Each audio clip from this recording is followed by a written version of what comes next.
Hello students, welcome to our YouTube channel Visio Valley Public School. This is the second video lecture of standard 5th computer and the chapter is first और इस chapter में हम लोगों ने पढ़ना है history और generations के बारे में। मतलब ये हिस्ट्री ऑफ कंप्यूटर से रिलेटेड ये चैप्टर था जिसमें हम लोगों ने हिस्ट्री ऑफ कंप्यूटर या फिर क्या ये कह सकते हैं कंप्यूटर से पहले क्या क्या डिवाइसेस कैलकुलेशंस के लिए यूज किए गए थे उन्हें देखा था। उसके बाद फिर चार्ल्स बेबेज ने क्या क्या बनाया था ये भी देखा था। उसके बाद एबीसी को पढ़ा था। एबीसी मतलब एंटेनस ऑफ बेरी कंप्यूटर।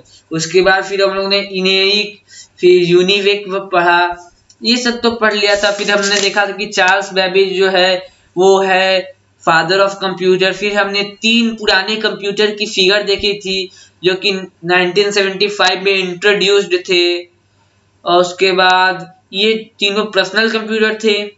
अब ये जो है अब हम लोग का नया दूसरा टॉपिक है जनरेशंस ऑफ कंप्यूटर। ये थोड़ा लंबा है और ये वीडियो भी थोड़ा लंबा हो सकता है क्योंकि हम लोग को कुल इसमें 5 जनरेशंस के बारे में जानना है।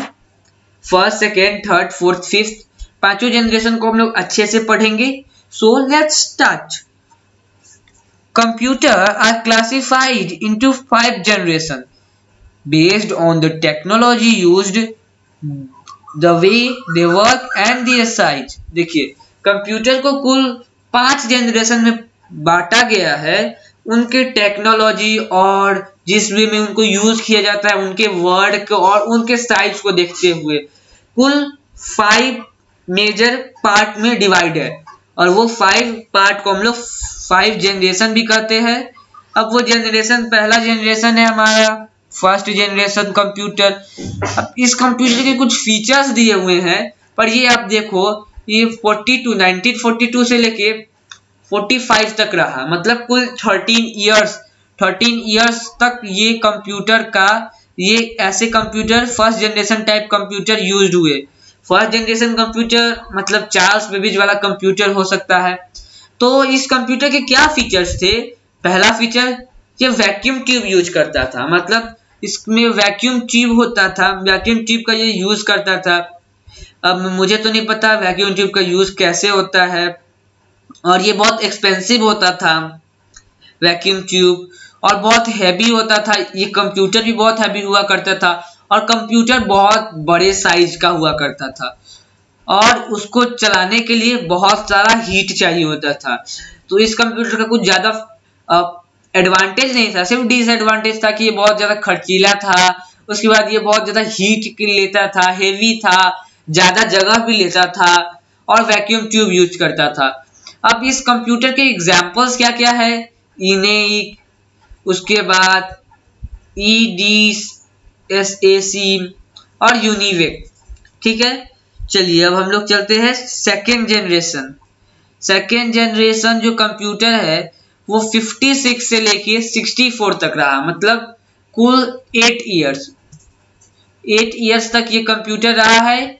और इस कंप्यूटर के क्या फीचर्स थे कि ये जो है ये इलेक्ट्रॉनिक डिवाइस यूज करते थे, ट्रांजिस्टर्स यूज करते थे। ओके, ट्रांजिस्टर अभी भी देखने के लिए मिलता है मार्केट में और ये जो है ये थोड़े स्मॉल थे, थोड़े स्मॉल साइज में थे और उसके मुताबिक फर्स्ट जनरेशन कंप्यूटर के तुलना में ये थोड़े फास्ट और थोड़े लेस एक्सपेंसिव थे।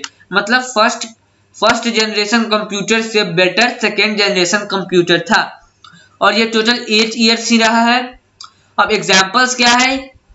इनेइक 1401, IBM 700, CDC 160। ओके, आपको याद कर लेना नेम, उसके फीचर्स और कितने इयर्स तक वो रहा है। ओके, उसके बाद ये चैप्टर में सिर्फ यही है और कुछ नहीं है। इस चैप्टर में बस आपको याद रखना है कि कौन सा कंप्यूटर जनरेशन कितने ईयर तक रहा है और थोड़ा सा एग्जांपल्स याद रख लेंगे और थोड़ा फीचर। अब थर्ड जनरेशन का आपसे कोई फीचर पूछेगा तो क्या है फीचर्स? वो आईसी को यूज करते थे। अब आईसी क्या होता है? इंटीग्रेटेड सर्किट को यूज करते थे और ये कितने ईयर्स कुल रहे हैं? कुल 6 ईयर, टोटल 6 ईयर तक ये कंप्यूटर्स हमारे मार्केट में अवेलेबल थे। उसके बाद ये थोड़ी छोटे और फास्ट साइज में थे और ज्यादा एक्यूरेट थे और कम खर्चीले थे। और कौन कौन थे? IBM 360 और VAX 750। अब ये सब कंप्यूटर थोड़े एक्सपेंस में घटते गए, स्पीड उनका बढ़ता गया, स्मॉल साइज में होते गए और इलेक्ट्रॉनिक डिवाइस को यूज करते गए, आईसी उन्होंने यूज किया। और अब फोर्थ जनरेशन क्या है? फोर्थ जनरेशन जो है वो माइक्रो प्रोसेसर को यूज करता है। माइक्रो प्रोसेसर अभी भी यूज होता है कोई कोई कंप्यूटर में, उसके बाद फिर अभी कोर भी यूज हुआ करता है अभी। अब फिफ्थ जनरेशन हम लोग बाद में पढ़ेंगे, अभी फोर्थ जनरेशन है। फोर्थ जनरेशन अभी तक है, 72 से अभी तक फोर्थ जनरेशन है। बट अभी का फिफ्थ जनरेशन भी है, पर फिफ्थ जनरेशन कुछ ज्यादा हाई लेवल पे है। और फोर्थ जनरेशन, जब अभी वाला जनरेशन मतलब जो फोर्थ जनरेशन और फिफ्थ जनरेशन के मिड का जो है वो हम लोग मार्केट में देखते हैं। फोर्थ जनरेशन का ही मार्केट में देखते हैं और फिफ्थ जनरेशन का ही मार्केट में देखते हैं।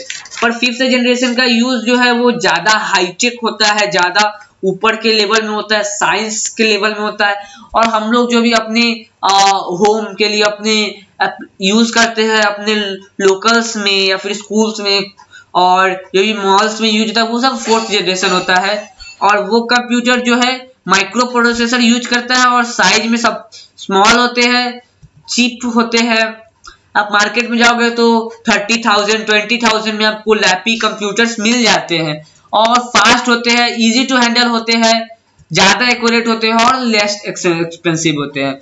अब एग्जांपल क्या क्या है? IBM 74300, ICL 2900। ओके, अब फिफ्थ जनरेशन कंप्यूटर जो है वो कंप्यूटर जो है वो सबसे ज्यादा मोस्ट हाईटेक है, सबसे ज्यादा हाईटेक है और सबसे ज्यादा यूज्ड है अपर लेवल में, डिफेंस में हो या फिर साइंस के लिए कोई एक्सपेरिमेंट्स में हो, वो सब है। अब फिफ्थ जनरेशन कंप्यूटर के पास क्या फीचर है?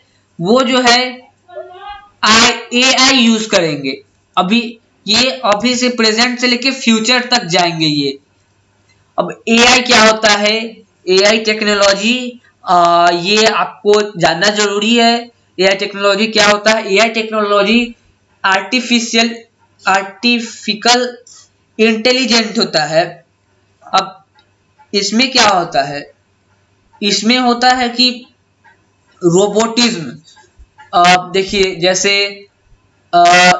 ऐसा सिस्टम डेवलप होता है AI में, ऐसा टेक्नोलॉजी डेवलप हो जाता है कि वो कमांड, वो ब्रेन खुद से वर्क करने के लिए सक्षम होता है। अगर आप उसको टॉकेटिव वे में बात करते हुए आप अगर उसको रिस्पॉन्स चाहते हो तो वो बात करते हुए रिस्पॉन्स आपको देता है। मतलब आप उसे कुछ कहोगे तो वो रिस्पॉन्स करेगा। अब AI ज्यादा डेवलप नहीं हुआ है, फ्यूचर में डेवलप होगा। इस पे बहुत सारे साइंस फिक्शन मूवीज है, साइंस फिक्शन शोज भी है और माना जाता है कि AI डेवलप होगा। AI के बारे में अच्छी तरह से जानकारी रख लेनी चाहिए कि AI क्या होता है, AI का क्या डिसएडवांटेज है, ये सब हमारे साइंटिस्ट करेंगे डेवलपमेंट। अब AI के एक मैं आपको क्या बहुत ज्यादा स्पेशल फीचर बता देता हूं कि AI के लिए वर्क करने के लिए आपको सिर्फ उसको कमांड देना होगा और वो वर्क करेगा। ऐसा नहीं है कि आपको टाइप करना, आपको सिर्फ स्पीचियल कमांड, मतलब आप जो बोलोगे वही वो एक्टिव करेगा। और उसमें क्या रहता है? उसमें आपको एक डिस्प्ले टाइप का रहता है और वो खुद पे खुद ब्रेन का जैसे आप कहते हैं ना ह्यूमन ब्रेन जो खुद से सोच सकता है, तो वैसा उसका CPU डेवलप हो जाता है और वो आर्टिफिकली होता है, आर्टिफिशियल होता है, इसीलिए हम लोग उसको आर्टिफिशियल इंटेलिजेंट कहते हैं। ओके, और ये जो है ये सब रोबोटिज्म और डिजाइनिंग डिफेंस में होता है। ओके, ये सब साइंस फिक्शन से, अभी फिक्शन से, अभी इसके कोई प्रूफ नहीं है AI के लिए। अब रोबोट तो यूज होते ही है, हमारे कंट्रीज में भी होते हैं, बाहर के कंट्रीज में भी रोबोट यूज होते हैं। बहुत तरह का रोबोट होता है, फ्रेंडली रोबोट है। वैसे अभी इनका यूज डिफेंस में नहीं हुआ है रोबोट्स का। तो आपका चैप्टर यहाँ पे फिनिश होता है। हम लोग इस चैप्टर में बहुत सारी चीजें पढ़ ली, generations of computer, first generation, second generation, third generation, fourth और फिफ्थ जनरेशन। अब हमने इससे पहले हिस्ट्री भी पढ़ा था, हिस्ट्री ऑफ जनरेशन कोई पढ़ा था, हिस्ट्री ऑफ जनरेशन क्या होते हैं। उसमें हम लोगों ने ये सब पढ़ा था, pascal line, Napier bone, abacus, उसके बाद इंजन्स को, एनालिटिकेशन, डिफरेंस इंजन्स, फिर एबीसी, इनेक, यूनिक, ये सब पढ़ लिए थे। अब आपका काम, आपका होमवर्क ये रहेगा कि आप इसे एक बार और थ्रोली रीड करोगे। और आपके एक्सरसाइज में क्या क्या आपके बुक में एक्सरसाइज है, पहले तो फिलिंग द ब्लैंक्स है, फिर आपका एक एक्टिविटी है, फिर एक मैच है, फिर आपको एक फिलिंग द ब्लैंक्स टाइप का क्वेश्चन है, फिर टिक द है, और फिर आंसर क्वेश्चन है। तो आप लोग ऑब्जेक्टिव और क्वेश्चन आंसर बना लोगे। Thank you.